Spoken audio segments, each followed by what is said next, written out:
राजकीय महाविद्यालय राजगढ़ के बीकॉम पार्ट 1 के समस्त विद्यार्थियों का इस वीडियो क्लास में मैं हार्दिक अभिनंदन एवं स्वागत करता हूं। मैं डॉक्टर सुकांत शर्मा आपको व्यावसायिक प्रशासन विषय के बारे में जानकारी दूंगा।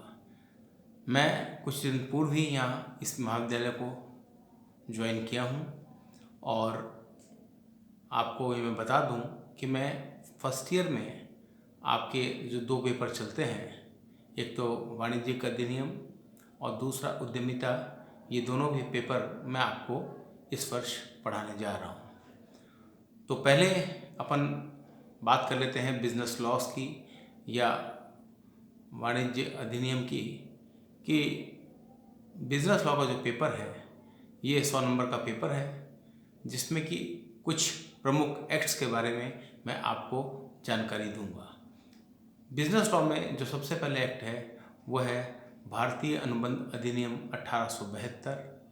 उसके बाद sale of goods act 1930, Indian partnership act 1932, consumer protection act 1986। इस प्रकार के ये कुछ एक्ट हैं। इनमें से आज अपन पहला एक्ट शुरू करने जा रहे हैं, जिसका नाम है इंडियन कॉन्ट्रैक्ट एक्ट 1872 या भारतीय अनुबंध अधिनियम 1872। हम अनुबंध अधिनियम 1872 की चर्चा करें उसके पहले हम जान लें कि अधिनियम क्या होता है। अधिनियम का मतलब सेट ऑफ रूल्स से है, क्योंकि अगर रूल्स नहीं होंगे, कानून नहीं होगा, तो फिर एनार्की होगी, अराजकता होगी। तो कानून का होना आवश्यक है, न केवल समाज के लिए बल्कि व्यवसाय के हितों की रक्षा करने के लिए भी, व्यवसाय से जुड़े समस्त पक्षकारों के हितों की रक्षा करने के लिए भी हम जानते हैं कि कानून का होना ज़रूरी है। तो व्यापारियों को और सामान्य जनता को इस अधिनियम के तहत जोड़ा गया, व्यावसायिक अधिनियम के तहत, ताकि किसी के साथ भी किसी प्रकार की कोई धोखाधड़ी न हो जाए। तो ये जो एक्ट है ये 1 सितंबर 1872 को हमारे देश में लागू हुआ और उस समय ये जम्मू कश्मीर को छोड़कर समस्त भारत में लागू होता था। तो भारतीय अनुबंध अधिनियम 1872 क्या है, इसके बारे में अपन चर्चा कर लेते हैं। तो पहले तो मैं आपको डेफिनेशन बताता हूँ कि भारतीय अनुबंध अधिनियम 1872 की धारा 2H में एक परिभाषा दी गई है अनुबंध की, और कहा गया है कि अनुबंध एक ऐसा ठहराव है जो राजनियम द्वारा प्रवर्तनीय है। इंग्लिश में अगर हम कहें, an agreement enforceable by law is contract. तो कॉन्ट्रैक्ट क्या है या अनुबंध क्या है? अनुबंध एक ऐसा ठहराव है जो कि राजनियम द्वारा प्रवर्तनीय है। An agreement enforceable by law is contract. तो आपको मैं शुरुआत में ही बता देता हूँ कि जब हम कानून की बात करेंगे और बिजनेस लॉ की बात करेंगे, बिजनेस लॉ का पेपर का अध्ययन करेंगे, तो हमें 2 चीज़ों का ध्यान रखना है। एक तो हमें जो भी हम बात करें कानून की, तो उसकी धारा अवश्य लिखनी चाहिए, सेक्शन अवश्य लिखनी चाहिए। और दूसरा, हम केस स्टडी करेंगे तो हमें केसेस ध्यान रहने चाहिए कि कौन से विषय पर कौन सा केस फिट हो रहा है, और उस केस को हमें एग्जामिनेशन में लिखना चाहिए ताकि हमारे नंबर ज़्यादा आ सके। तो हमें कानूनी जो धाराएं हैं उनको कंठस्थ करना पड़ेगा, याद करना पड़ेगा, तभी आगे जाकर आपकी बात बनेगी। तो सबसे पहले हमने धारा 2H का अध्ययन किया, जिसमें अनुबंध शब्द की परिभाषा दी गई है कि अनुबंध क्या होता है। तो अनुबंध आप समझ गए, अनुबंध एक ठहराव है जो राजनियम द्वारा परिवर्तनीय होता है। An agreement is an contract enforceable by law. तो ये अनुबंध की परिभाषा हुई। सर सालमन ने भी एक अनुबंध की परिभाषा दी है, और अनुबंध ने जो परिभाषा सालमन ने दी है वो ये है कि अनुबंध एक ऐसा ठहराव है जो पक्षकारों के मध्य दायित्व उत्पन्न करता है। मतलब अनुबंध क्या है? अनुबंध 2 पक्षकारों के मध्य एक ठहराव है जो पक्षकारों के मध्य ठहराव उत्पन्न करता है, दायित्व उत्पन्न करता है तथा उनकी व्याख्या करता है। A contract is an agreement creating and defining obligations between the parties. तो न्यायाधीश सामंत के अनुसार कॉन्ट्रैक्ट क्या है या अनुबंध क्या है? अनुबंध एक ठहराव है। जैसे अपन ने पिछली परिभाषा में भी देखा कि धारा 2H में अनुबंध को एक ठहराव माना गया है। सामंत ने भी कहा कि अनुबंध एक ठहराव है। और कैसा ठहराव है, जो दो पक्षकारों के मध्य दायित्व उत्पन्न करता है। मतलब इस प्रकार का ठहराव है जो कि जो दो पक्षकार हैं अनुबंध के, उनके मध्य दायित्व उत्पन्न करने का कार्य करता है, या दो पक्षकारों के मध्य संबंधों की व्याख्या करता है या दायित्व उत्पन्न करता है। तो इन दोनों परिभाषाओं को देखने के बाद हम निष्कर्ष के रूप में कह सकते हैं कि अनुबंध क्या है। तो अनुबंध पहली चीज एक ठहराव होता है। दोनों ही परिभाषाओं से निकल कर आता है कि अनुबंध एक ठहराव होता है, और वो ठहराव कैसा होता है, जो कि राजनियम द्वारा परिवर्तनीय है। यदि ठहराव इस प्रकार का है जो राजनियम के द्वारा परिवर्तनीय नहीं है, तो उसे हम अनुबंध नहीं मानेंगे। तो यहाँ तक तो अभी ये हमने परिभाषा का पार्ट देखा कि अनुबंध क्या होता है। अब हम अनुबंध की विशेषताओं को जानेंगे, इसकी प्रकृति को जानेंगे, तो और आसानी से हमें पता लगेगा कि अनुबंध क्या है और अनुबंध को हम भली भांति समझ पाएंगे। तो सेक्शन 10 या धारा 10 में एक वैध अनुबंध के आवश्यक लक्षणों को बताया गया है कि एक वैध अनुबंध के आवश्यक लक्षण क्या होते हैं। What are the main essentials of a valid contract. अगर हम ये एसेंशियल्स या वैध अनुबंध के आवश्यक लक्षण को पढ़ लेंगे तो हमें आसानी से समझ में आ जाएगा कि अनुबंध क्या होता है। तो जहाँ तक वैध अनुबंध के लक्षणों का सवाल है, पहला उसमें लक्षण है प्लूरैलिटी ऑफ पार्टीज या दो से अधिक पक्षकार। तो अनुबंध की विशेषताओं में हम कह सकते हैं कि पहली विशेषता यह है कि अनुबंध के लिए एक से अधिक पक्षकार या कम से कम दो पक्षकारों का होना आवश्यक है। किसी भी अनुबंध में एक पक्षकार के द्वारा कोई अनुबंध नहीं किया सकता, दो पक्षकारों का होना अनिवार्य है, कंपलसरी है।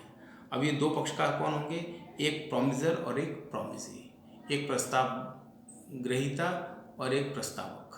जो प्रस्ताव देगा वो प्रस्तावक, और जो प्रस्ताव को ग्रहण करेगा, स्वीकार करेगा, वो प्रस्ताव ग्रहीता कहलाता है। इसको इंग्लिश में प्रोमिसर और प्रोमिसी के नाम से जानते हैं।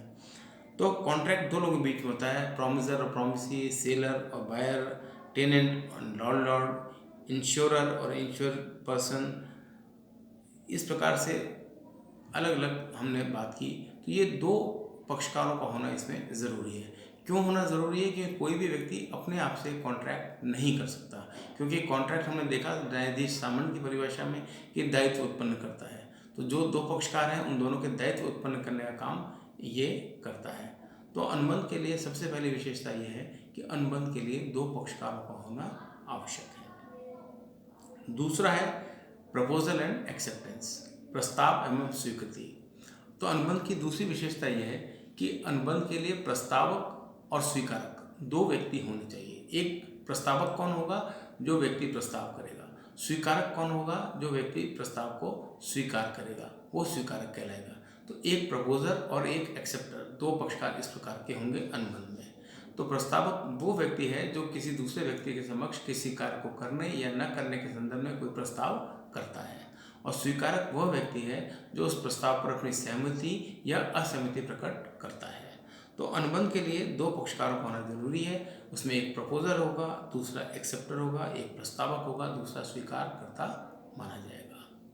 तीसरी विशेषता है वैधानिक संबंध स्थापित करने की इच्छा, intention to create legal relations. ये बहुत इम्पॉर्टेंट है, क्योंकि व्यवहार में हम रोज़मर्रा की ज़िंदगी में आए दिन इस प्रकार के अनुबंध करते रहते हैं, एग्रीमेंट्स करते रहते हैं, ठहराव करते रहते हैं, जिनका उद्देश्य राजनियम द्वारा परिवर्तनीयता नहीं होता। और अनुबंध की परिभाषा में धारा 2H में और न्यायाधीश सामंत द्वारा जो परिभाषा दी गई है, उन दोनों में अपन ने ये देखा कि अनुबंध जो है वो एक ठहराव है, ये तो है ही है, लेकिन ठहराव किस प्रकार का है? जो राजनियम द्वारा परिवर्तनीय है, जिसको कि राजनियम द्वारा परिवर्तनीय कराया जा सकता है।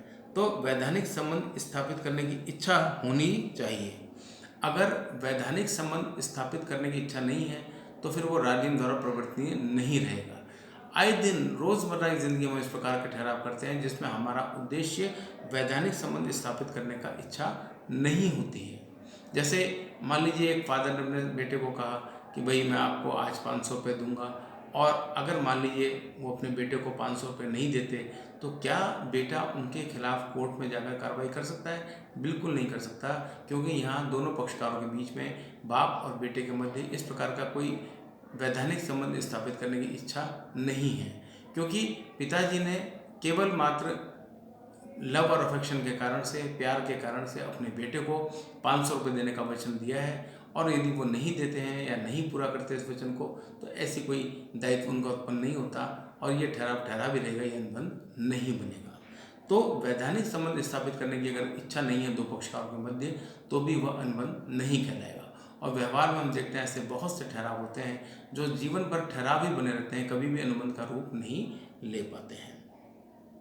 दूसरा है, इसके बाद चौथी विशेषता है कॉन्ट्रेक्चुअल कैपेसिटी या अनुबंध करने की क्षमता।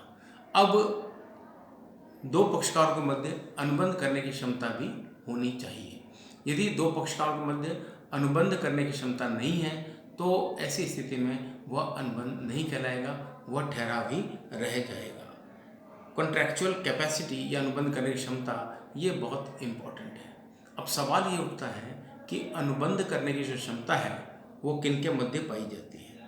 तो मैं आपको बता दूं विद्यार्थियों कि 3 प्रकार के व्यक्ति हैं जो अनुबंध करने की क्षमता रखते हैं। जैसे पहला मेजर मतलब एक वयस्क व्यक्ति, दूसरा एक स्वस्थ मस्तिष्क का व्यक्ति, और तीसरा जिसको राजनीति द्वारा अयोग्य घोषित नहीं किया गया है। तो ये 3 प्रकार के व्यक्ति हैं जो कि अनुबंध करने की क्षमता रखते हैं। तो अभी हम अनुबंध की जो विशेषताएं पढ़ रहे हैं उसमें हमने देखा कि पक्षकारों के मध्य अनुबंध करने की क्षमता होनी चाहिए। तो अगर हम इसको ऑपोजिट कर दें, इसका उल्टा कर दें, तो किन व्यक्तियों में अनुबंध करने की क्षमता नहीं है? मेजर में है, इसका मतलब माइनर में नहीं है। जो अवयस्क है उसमें अनुबंध करने की क्षमता नहीं है। इस प्रकार से पर्सन ऑफ साउंड माइंड मतलब स्वस्थ मस्तिष्क का व्यक्ति, इसी प्रकार से जो अस्वस्थ मस्तिष्क का व्यक्ति है उसमें अनुबंध करने की क्षमता नहीं है। और तीसरा अनुबंध करने के लिए उसको डिस्क्वालीफाई बाय लॉ ना हो, मतलब जिसको कि कानून के द्वारा अनुबंध करने के लिए अयोग्य घोषित न किया गया हो, वो व्यक्ति अनुबंध कर सकता है। अब सवाल ये उठता है कि हु इज़ अ मेजर, आदमी माइनर कौन है, मेजर कौन है? तो भारतीय वयस्कता अधिनियम 1975 के अनुसार एक व्यक्ति जिसने अपनी उम्र के 18 वर्ष पूरे कर लिए हैं वो व्यक्ति वयस्क कहलाता है। तो वयस्क व्यक्ति अनुबंध कर सकता है, यानी वो व्यक्ति जिसकी उम्र 18 की है या 18 से ऊपर का है वो अनुबंध करने के लिए योग्य व्यक्ति है, अनुबंध करने की क्षमता रखता है। इसके अलावा कोई व्यक्ति अनुबंध नहीं कर सकता जो कि अंडर एज है या 18 वर्ष से कम उम्र का है।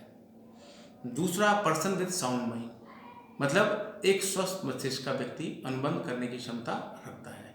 इसका मतलब यह कि वो व्यक्ति जो अस्वस्थ मस्तिष्क का है, अस्वस्थ मस्तिष्क का मतलब जो कि पागल है या जिसका मानसिक संतुलन ठीक नहीं है। और पागल या मानसिक संतुलन ठीक नहीं का मतलब यहाँ पर यह है कि जो व्यक्ति जो अनुबंध करने जा रहा है उस अनुबंध का उसके हितों पर क्या प्रभाव पड़ेगा, यदि उसको इसकी जानकारी नहीं है तो इसका मतलब वो पागल या अस्वस्थ मस्तिष्क का माना जाएगा, क्योंकि उसको यही नहीं पता कि वो अनुबंध जो करने जा रहा है उसका उसके हितों पर क्या प्रभाव पड़ेगा, विपरीत प्रभाव पड़ेगा या कुछ अनुकूल प्रभाव पड़ेगा। जब उसको इस बात की जानकारी ही नहीं है तो ऐसी स्थिति में यह अनुबंध अब माना जाएगा कि ठीक नहीं है। क्यों नहीं है? क्योंकि ऐसा जो अनुबंध है वो अस्वस्थ मस्तिष्क के व्यक्ति के द्वारा किया जाता है। और तीसरा और अंतिम है कि पर्सन डिस्क्वालीफाइड बाय लॉ ना हो, मतलब ऐसा आदमी जिसको कि कानून के द्वारा अनुबंध करने के लिए अयोग्य घोषित ना कर दिया गया हो। ऐसे बहुत से व्यक्ति हैं जो कानून के द्वारा अनुबंध करने के लिए अयोग्य घोषित कर दिए गए हैं, कानून के द्वारा अयोग्य घोषित कर दिए गए। जैसे मैं आपको एग्जाम्पल के तौर पर बताऊं कि एक कन्विक्टेड का मतलब एक वो व्यक्ति जिसको कि कानून के द्वारा, कोर्ट के द्वारा सजा दी जा चुकी है, वो कन्विक्टेड कहलाता है। इसी प्रकार से दिवालिया व्यक्ति, इंसॉल्वेंट, अगर किसी व्यक्ति को भारतीय दिवालियापन अधिनियम के अंतर्गत दिवालिया घोषित कर दिया गया है तो वह व्यक्ति भी अनुबंध करने के लिए अयोग्य माना जाता है। तो ऐसे बहुत से व्यक्ति हैं जिनको कि कानून के द्वारा अनुबंध करने के लिए अयोग्य घोषित कर दिया गया है। तो ये 3 व्यक्ति हैं जो कि कानून के द्वारा अयोग्य घोषित कर दिए गए हैं। एक तो माइनर अयोग्य घोषित कर दिया गया है, दूसरा अस्वस्थ मस्तिष्क का व्यक्ति अयोग्य घोषित कर दिया गया है, और तीसरा कानून के द्वारा जिनको अनुबंध करने के लिए अयोग्य घोषित कर दिया गया है वो व्यक्ति भी अनुबंध नहीं कर सकते। तो विद्यार्थियों, अनुबंध करने की क्षमता किस में होती है? एक वयस्क व्यक्ति में होती है, स्वस्थ व्यक्ति के जो स्वस्थ है मस्तिष्क से उसमें होती है, और जिसको कानून के द्वारा अनुबंध करने के लिए अयोग्य घोषित नहीं कर दिया था उसमें भी अनुबंध करने की क्षमता पाई जाती हैं। तो ये मैंने आपको अभी तक 4 प्रमुख विशेषताएं बताई हैं अनुबंध की। अगले वीडियो क्लास में अपन अनुबंध की अन्य विशेषताओं पर चर्चा करेंगे। आज की क्लास को मैं यहीं समाप्त करता हूँ। धन्यवाद।